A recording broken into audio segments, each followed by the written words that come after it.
दोस्तों, अभी 4 दिन पहले जम्मू कश्मीर के अनंतनाग में आतंकवादियों के साथ मुठभेड़ में हमारे देश के 3 जवान शहीद हो गए। कर्नल मनप्रीत सिंह पंजाब के रहने वाले थे, मेजर आशीष ढोंचक हरियाणा के रहने वाले थे,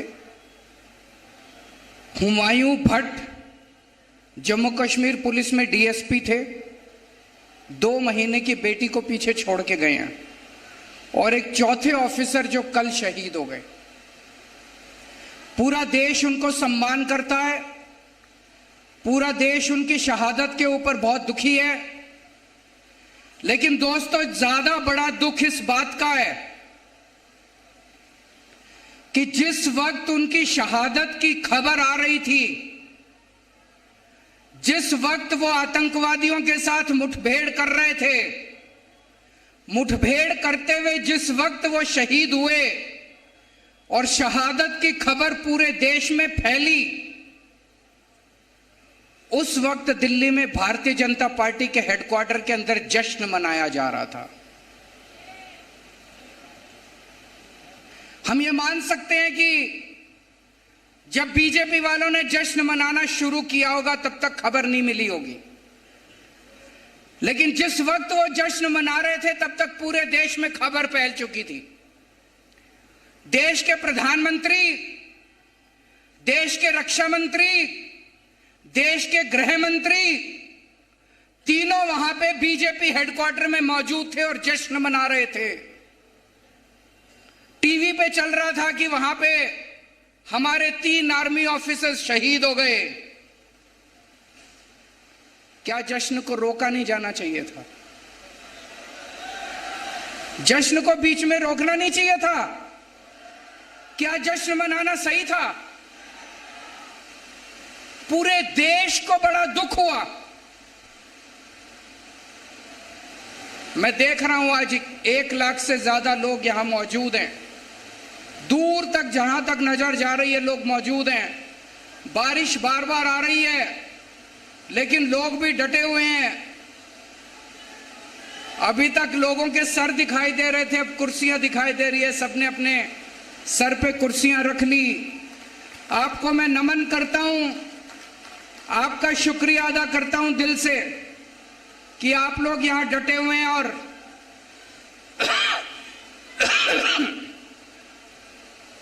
सारा देश इस बात से ज्यादा दुखी है।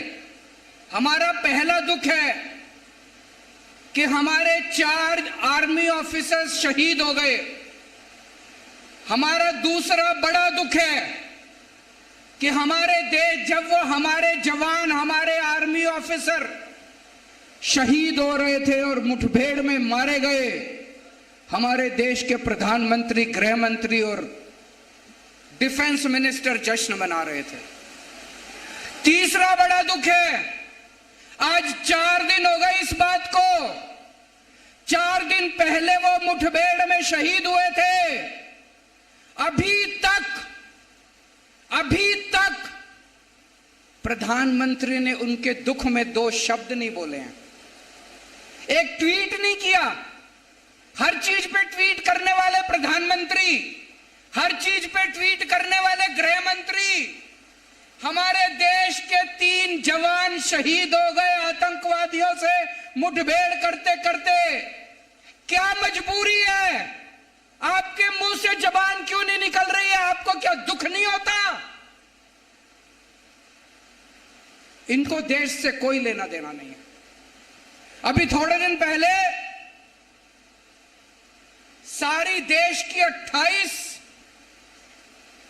विपक्षी पार्टियों ने मिलकर एक गठबंधन बनाया। सुना आप लोगों ने? एक गठबंधन बनाया देश की 28 पार्टियों ने मिलकर, उसका नाम रखा इंडिया। 28 पार्टियों ने मिलकर गठबंधन बनाया, उसका नाम रखा इंडिया। इन लोगों को इतनी चिढ़ मची, ये बीजेपी वाले इतने बौखला गए, बोले हम भारत का नाम बदलेंगे।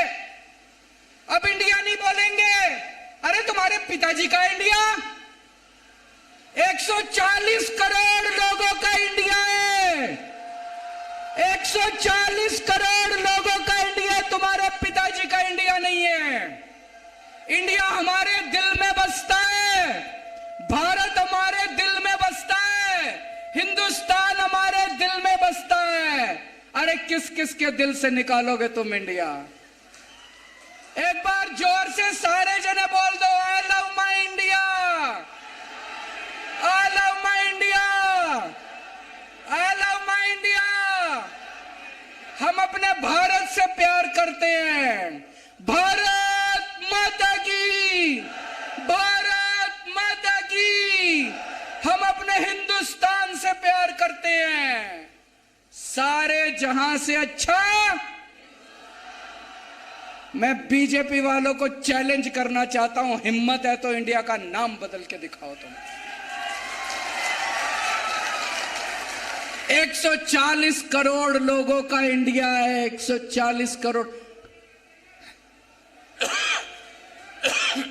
लोगों के दिल में बसता है इंडिया।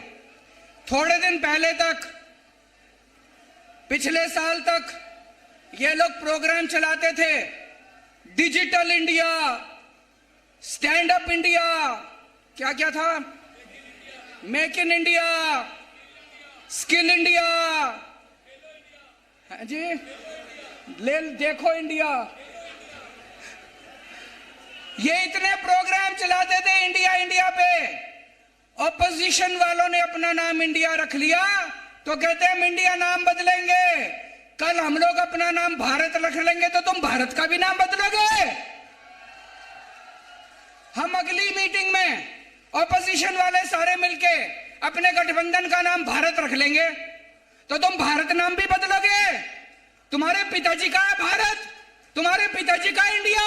खबरदार अगर तुम लोगों ने इंडिया का नाम बदलने की हिम्मत की तो 140 करोड़ लोग उठ के बीजेपी वालों को इस देश से बाहर भगा देंगे।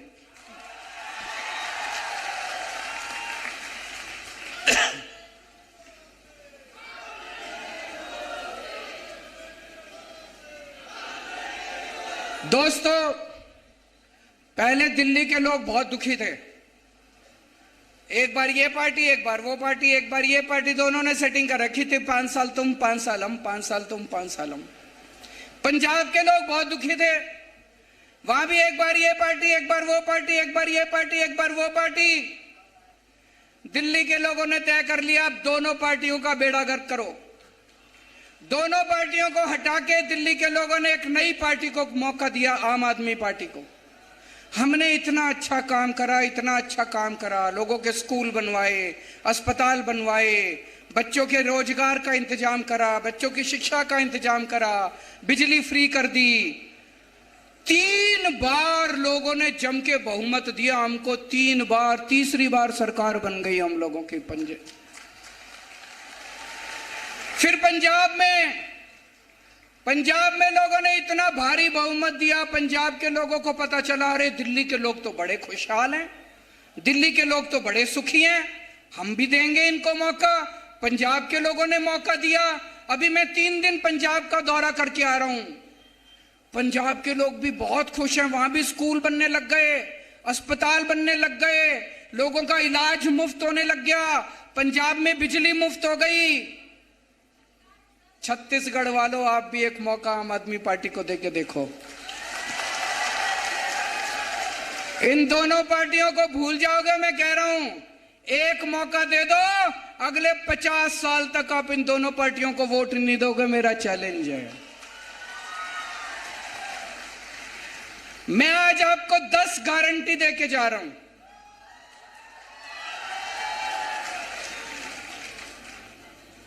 ये बीजेपी वाले आएंगे, कांग्रेस वाले आएंगे, कहेंगे शपथ पत्र है हमारा, संकल्प पत्र है, मैनिफेस्टो है। हमारा कोई मैनिफेस्टो नहीं होता, हम गारंटी देते हैं। आजकल इन्होंने हमारी गारंटी शब्द भी ले लिया। कांग्रेस वाले भी कहते हैं गारंटी देंगे, बीजेपी वाले भी कहते हैं गारंटी देंगे।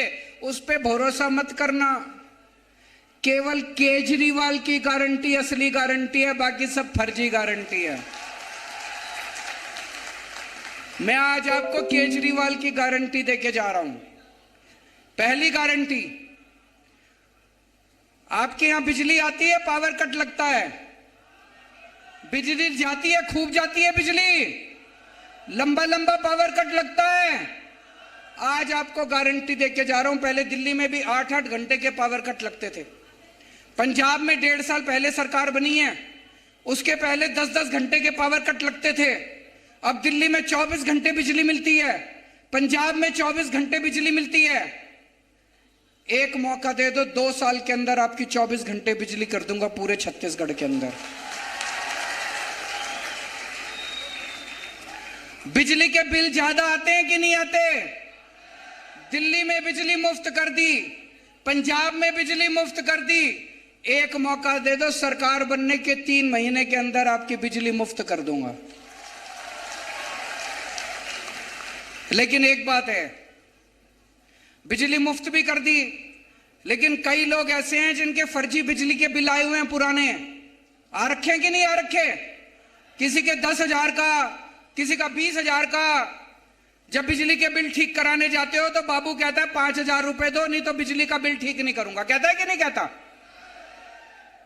आपके 30 अक्टूबर, अभी जो 30 अक्टूबर आने वाली है, 30 अक्टूबर तक के सारे पुराने बिजली के बिल माफ कर देंगे और आगे आपके बिजली मुफ्त कर देंगे। दिल्ली में भी किया था, पंजाब में भी किया था। पंजाब में हमारी 16 मार्च को सरकार बनी थी, 31 दिसंबर तक के पहले जितने बिजली के बिल थे सारे माफ कर दिए, सारे जीरो कर दिए। अब पंजाब में भी लोगों के बिजली के बिल जीरो आते हैं, दिल्ली में भी लोगों के बिजली के बिल जीरो आते हैं, फोन करके पूछ लेना। दूसरी गारंटी, शिक्षा की गारंटी। आपके बच्चे, मैं पूछना चाहता हूं, यहां पे कितने लोगों के बच्चे सरकारी स्कूल में पढ़ते हैं? हाथ खड़े करें। सरकारी स्कूल से खुश हो? खराब है सरकारी स्कूल? आपके बच्चे मेरे बच्चे, आपके बच्चों को मैं अपना बच्चा मान के, जैसी शिक्षा मैंने अपने बच्चों को दी है ऐसे शानदार सरकारी स्कूल बना दूंगा। दिल्ली में सारे सरकारी स्कूल बदल दिए, पंजाब में सिलसिला शुरू हो गया, पहला सरकारी स्कूल अभी शानदार बनाया है, दिल्ली पंजाब के भी सारे स्कूल ठीक कर रहे हैं। छत्तीसगढ़ के सारे सरकारी स्कूल इतने शानदार बना देंगे, लोग अपने बच्चों को प्राइवेट से निकाल निकाल के सरकारी स्कूल में भर्ती कराएंगे।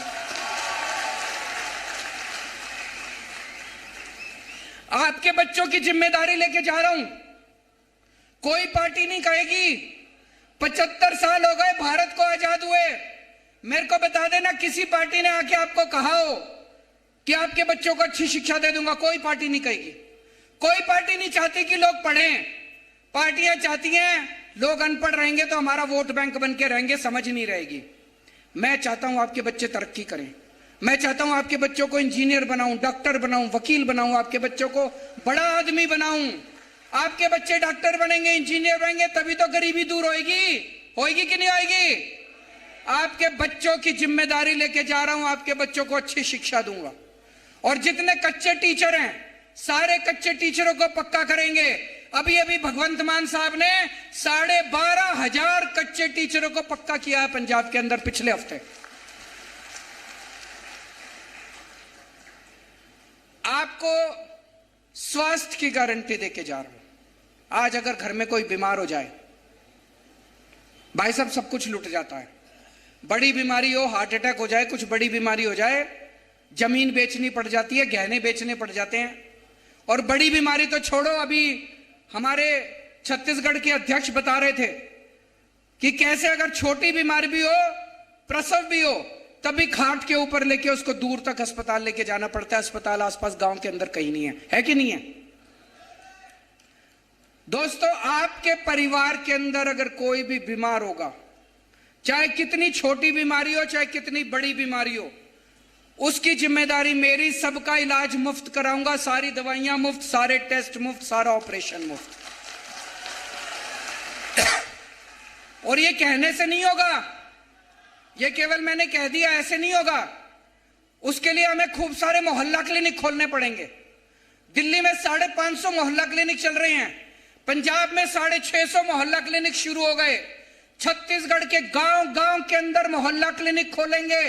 आपके अपने बीमार आदमी को आपको खाट पे दूर लेके जाना नहीं पड़ेगा, आपके गांव में एक मोहल्ला क्लिनिक, गांव क्लिनिक खोलेंगे, गांव क्लिनिक।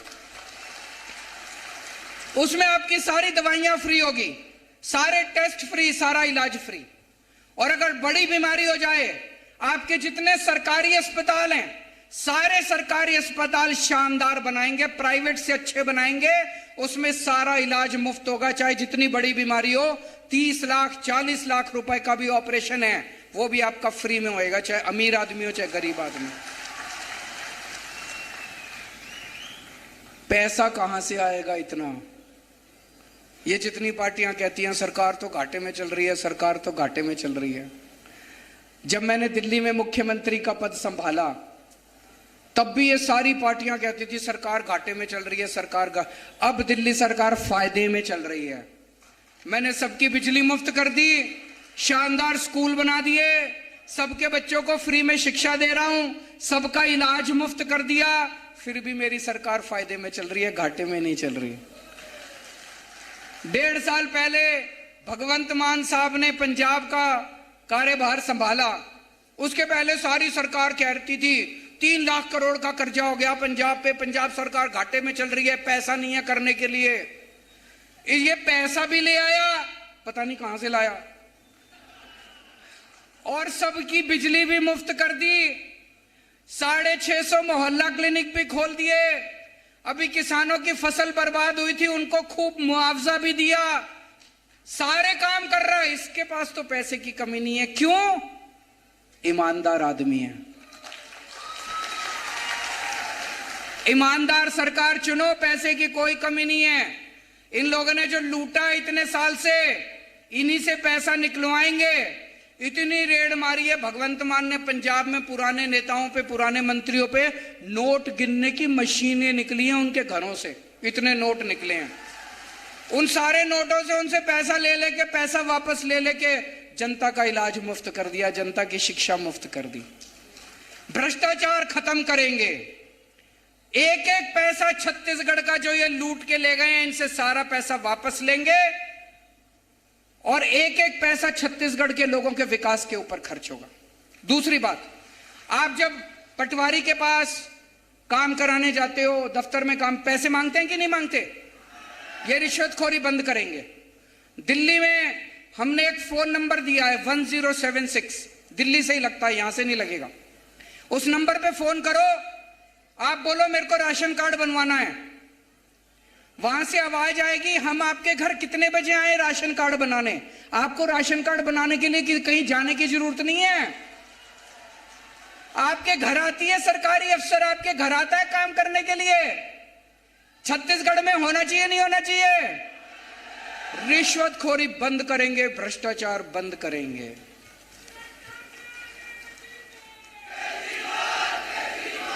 रोजगार का इंतजाम करेंगे अपने बच्चों के लिए। आज हमारे इतने सारे युवा यहां पे बेरोजगार घूम रहे हैं। दिल्ली में हमने लगभग 12 लाख बच्चों के लिए रोजगार का इंतजाम किया है, 12 लाख बच्चों के लिए। अभी पंजाब में 1.5 साल हुआ है सरकार बने, इन्होंने 36,000 सरकारी नौकरियां निकाली हैं, पटवारी की, सब इंस्पेक्टर की, क्लर्क की, इस डिपार्टमेंट में, उस डिपार्टमेंट, पुलिस में 36,000 सरकारी नौकरियां बिना रिश्वत के, बिना सिफारिश के, मेरिट के आधार के ऊपर सबको नौकरी मिली। मैं देख रहा था सोशल मीडिया पे, गांव गांव के अंदर पंजाब में ढोल बजा रहे हैं, हमारे गांव के लड़के को नौकरी, सरकारी नौकरी मिल गई, हमारे गांव के लड़के को सरकारी नौकरी मिल गई। क्यों ढोल क्यों बजा रहे हैं? पहले सबको पता था रिश्वत देके होती थी, बिना रिश्वत के गरीबों के बच्चों को, आम लोगों के बच्चों को सरकारी नौकरियां मिल रही हैं। छत्तीसगढ़ में भी आपके लिए नौकरी का इंतजाम करेंगे। अभी 3 लाख प्राइवेट नौकरियों का इंतजाम किया है भगवंत मान ने, 3 लाख। 36,000 सरकारी नौकरियां दी हैं, 3 लाख प्राइवेट नौकरियों का इंतजाम किया है। और जब तक आपके लिए भी, आपके बच्चों के लिए भी नौकरी का इंतजाम करेंगे, और जब तक नौकरी नहीं मिलती तब तक 3,000 रुपए हर महीने बेरोजगारी भत्ता दिया जाएगा हर बेरोजगार को। जितनी हमारी मां बहनें हैं, 18 साल से ऊपर की हर महिला को 1000 रुपए महीना उनके खर्चे के लिए दिया जाएगा। हमारी बेटियां हैं, कॉलेज जाना है, कॉलेज जाने के पैसे नहीं है, कई लड़कियों की पढ़ाई छूट जाती है, उनकी कॉलेज की पढ़ाई पूरी हो जाएगी। कोई महिला है, गृहिणी है, घर में पैसे की कमी है, बच्चे को, छोटे बच्चे को दूध नहीं पिला पाती, 1000 रुपए महीना होगा, दूध पिला लेगी अपने बच्चे को। माँ है, कोई बेटी आती है घर, माँ का मन करता है बेटी के हाथ में पैसे रख दूं, उसके पास पैसे नहीं है, बेटे की तरफ देखती है। अब उसको, माँ को किसी बेटे से पैसे लेने की जरूरत नहीं है, अब वो अंदर जाएगी, अपनी पोटली से आम आदमी पार्टी वाले 1000 रुपए निकालेगी और उसके हाथ में रख देगी, अपनी बेटी के हाथ में। दिल्ली में हम सबको तीर्थ यात्रा कराते हैं, अयोध्या ले जाते हैं, हरिद्वार ऋषिकेश ले जाते हैं, द्वारकाधीश ले जाते हैं, रामेश्वरम ले जाते हैं, साईं बाबा ले जाते हैं, मथुरा वृंदावन ले जाते हैं, पुरी ले जाते हैं। बुजुर्गों को तीर्थ यात्रा कराते हैं, आना जाना, खाना पीना रहना सब फ्री। घर से बस लेके जाती है, ट्रेन में बिठाती है, एसी ट्रेन में ले जाते हैं, एसी होटल में रुकवाते हैं, सारा कुछ फ्री। इतना आशीर्वाद देते हैं बुजुर्ग, इतना आशीर्वाद देते हैं। छत्तीसगढ़ के भी सारे बुजुर्गों को तीर्थ यात्रा कराऊंगा मैं, जहां कहोगे वहां ले जाएंगे, जिस तीर्थ यात्रा पे आपका मन करता है वहां लेके जाएंगे। अगर कोई दिल्ली का या पंजाब का रहने वाला कोई पुलिस वाला शहीद हो जाए, दिल्ली में पहले उसकी विधवा को एक सिलाई मशीन देती थी सरकार, ये तो अपमान है। अगर कोई पुलिस वाला अपनी ड्यूटी करते हुए शहीद होता है, उसकी विधवा को एक सिलाई मशीन मिलनी चाहिए। अगर कोई दिल्ली या पंजाब में रहने वाला कोई सैनिक बॉर्डर पे शहीद हो जाए, हमने अब इंतजाम किया है, कोई भी ऐसे पुलिस वाला या सैनिक शहीद होता है, उसके परिवार को 1 करोड़ रुपए की सम्मान राशि मुख्यमंत्री खुद उनके घर दे के आते हैं। मैं भी उनके घर दे के आता हूं, मान साहब भी उनके घर दे के आते हैं। छत्तीसगढ़ में भी इसको लागू करेंगे। करना चाहिए नहीं करना चाहिए?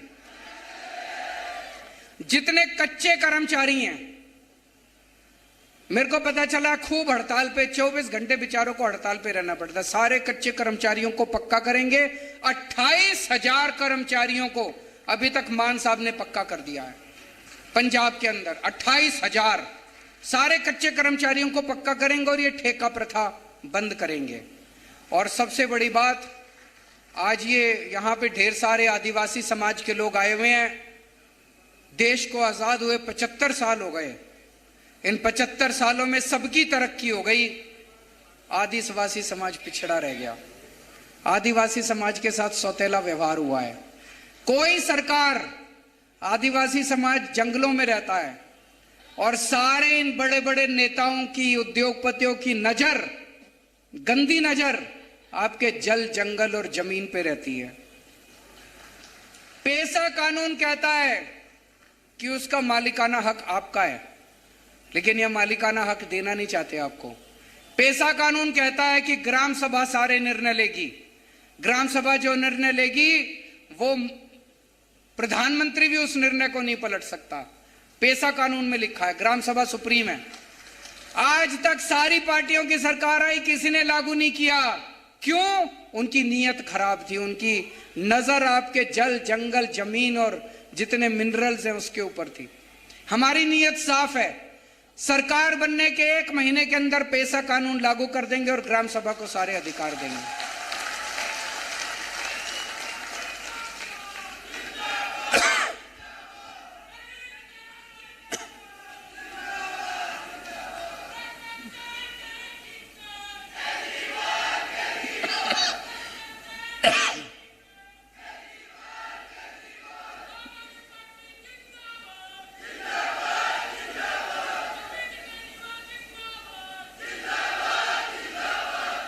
जवान फिल्म के बारे में सुना है? किस किस ने देख ली? बाकी जने भी देख लेना, बहुत अच्छी पिक्चर है। शाहरुख खान का उसमें एक डायलॉग है, देखा सोशल मीडिया पे चल रहा है डायलॉग शाहरुख खान का। शाहरुख खान कहते हैं वोट डालने जाओ तो ये लोग वोट मांगने आएंगे, धर्म के नाम पे वोट मांगेंगे, जाति के नाम पे वोट मांगेंगे। धर्म के नाम पे वोट मत देना, जाति के नाम पे वोट मत देना। जब वोट मांगने आए तो उनसे पूछना हमारे बच्चों की शिक्षा के लिए क्या करोगे। जब वोट मांगने आए तो उनसे पूछना मेरे घर में कोई बीमार हो जाएगा उसके इलाज के लिए क्या करोगे। ऐसा बोलते हैं कि नहीं बोलते शाहरुख खान? सुना है डायलॉग? आज पूरे देश में एक ही पार्टी है जो आपके बच्चों की शिक्षा के लिए और आपके इलाज के लिए काम करती है। कोई पार्टी काम नहीं करती। 75 साल हो गए। इन 75 सालों में अगर इन पार्टियों ने काम कर लिया होता तो हम लोगों को आम आदमी पार्टी बनाने की जरूरत नहीं पड़ती। हम नेता बनने नहीं आए, हमें नेतागिरी करनी नहीं आती, हमें राजनीति करनी नहीं आती। मैं इनकम टैक्स में कमिश्नर था। भगवंत मान साहब बहुत बड़े आर्टिस्ट थे, टीवी पे आया करते थे। हम खुश थे अपनी जिंदगी में। अगर इन पार्टी वालों ने, इन नेताओं ने 75 साल में कुछ कर लिया होता तो शाहरुख खान को जवान बनाने की जरूरत नहीं पड़ती, हमको आम आदमी पार्टी बनाने की जरूरत नहीं। केवल आम आदमी पार्टी, खुल के मैं बोल रहा हूं और मैं चैलेंज करता हूं कोई और पार्टी का नेता बोल दे कि मेरे को वोट दो, मैं आपके बच्चों के लिए अच्छी शिक्षा का इंतजाम करूंगा, मैं आपके बच्चों के लिए स्कूल बनाऊंगा, आपके बच्चों के लिए रोजगार का इंतजाम करूंगा। हमें वोट दो, हम आपके लिए अस्पताल बनाएंगे, मोहल्ला क्लिनिक बनाएंगे, आपके घर के लोगों को अगर बीमार होंगे तो उनके इलाज का इंतजाम करेंगे। कोई पार्टी नहीं बोलती है, केवल आम आदमी पार्टी बोलती नहीं है, करके दिखाया है हम लोगों ने। अच्छा एक चीज बताओ, नेता किस टाइम काबू में आता है? चुनाव के टाइम में, है ना? केवल चुनाव के टाइम में काबू में आता है नेता। बाकी 5 साल शक्ल नहीं दिखाते। 5 साल चुनाव के टाइम में आते हैं, आपके सामने आपके पैर भी पड़ते हैं, फोटो भी खिंचाते हैं आपके साथ, आपकी जी हजूरी भी करते हैं, झूठे झूठे वादे करके जाते हैं। अब इनको बड़ी तकलीफ हो रही है। रोज चुनाव होते हैं, कभी विधानसभा चुनाव, कभी लोकसभा चुनाव, कभी पंचायत के चुनाव, कभी निगम के चुनाव, कभी काउंसिल के चुनाव। इनको बड़ी तकलीफ हो रही है, ये रोज रोज जनता में जाना पड़ता है। इनके ऐशो आराम, इन्होंने खूब अय्याशी कर रखी है, इनके ऐशो आराम में फर्क पड़ रहा है। तो अब ये कि जुमला लेके आए हैं, 1 नेशन 1 इलेक्शन। कह रहे 5 साल में एक ही बार करा लेंगे सारे चुनाव, फिर 5 साल ऐश करेंगे, 4.5 साल पूरी दुनिया में घूमेंगे, पेरिस जाएंगे, अमेरिका जाएंगे, कनाडा जाएंगे, न्यूयॉर्क जाएंगे, टोक्यो जाएंगे, खूब घूम घाम के 4.5 साल बाद आएंगे, फिर आपके सामने हाथ जोड़ के खड़े हो जाएंगे। कह रहे 1 नेशन 1 इलेक्शन कभी मत होने देना। मैं तो कहता हूं हर महीने चुनाव होने चाहिए ताकि ये आपके बीच में आते रहे नेता। होना चाहिए कि नहीं होना चाहिए? ये इनकी नीयत खराब है, इनके दिल में खोट है, काला है इनके दिल में, जो कह रहे हैं 1 नेशन 1 इलेक्शन। अरे 1 नेशन 1 इलेक्शन नहीं होना चाहिए, 1 नेशन 1 एजुकेशन। 1 nation 1 education. अमीर के बच्चों को जैसी शिक्षा मिलती है, मेरे गरीब के बच्चों को भी वैसी शिक्षा मिलनी चाहिए। एक जैसी शिक्षा चारों होनी चाहिए कि नहीं होनी चाहिए? जिस स्कूल में अमीरों के बच्चे पढ़ते हैं, जैसी शिक्षा अमीरों के बच्चों को मिलती है, ऐसे ही सरकारी स्कूल होने चाहिए। ऐसी शानदार शिक्षा मेरे किसानों को और मजदूरों को, आदिवासियों को, दलितों को वैसी शिक्षा मिलनी चाहिए। मिलनी चाहिए कि नहीं मिलनी चाहिए? हमें 1 नेशन 1 इलेक्शन नहीं चाहिए, हमें 1 नेशन 1 एजुकेशन चाहिए। मेरे साथ जोर से बोलो, 1 नेशन 1 एजुकेशन, 1 नेशन 1 एजुकेशन। हमें 1 नेशन 1 स्वास्थ्य चाहिए। जैसा इलाज अमीरों को मिलता है वैसा इलाज गरीबों को भी मिलना चाहिए। मेरे घर में कोई बीमार हो, मैं दर दर की ठोकरें खाता हूं, पैसे नहीं है मेरे पास, जेवर बेचना पड़ता है, जमीन बेचनी पड़ती है। क्यों? भारत में पैदा हुआ हूं, भारत सरकार की जिम्मेदारी है कि अगर मेरे घर में कोई बीमार हो तो मेरे को अच्छा इलाज मिलना चाहिए। भारत सरकार की जिम्मेदारी है, राज्य सरकार की जिम्मेदारी है। अगर वो जिम्मेदारी पूरी नहीं करते, इस्तीफा दे दें वो लोग। 1 नेशन 1 स्वास्थ्य चाहिए, एक जैसा स्वास्थ्य होना चाहिए। जैसे इनको फोर्टिस में, मैक्स में, अपोलो में बड़े बड़े अमीरों को जैसा इलाज मिलता है, मेरे सरकारी अस्पतालों में गरीबों को भी वैसा ही इलाज मिलना चाहिए। आज आप इतनी भारी संख्या में आए, इतना प्यार दिया, इतनी मोहब्बत दी, एक मौका देके देखो आम आदमी पार्टी को, आप सारी पार्टियों को भूल जाएंगे। भारत माता की।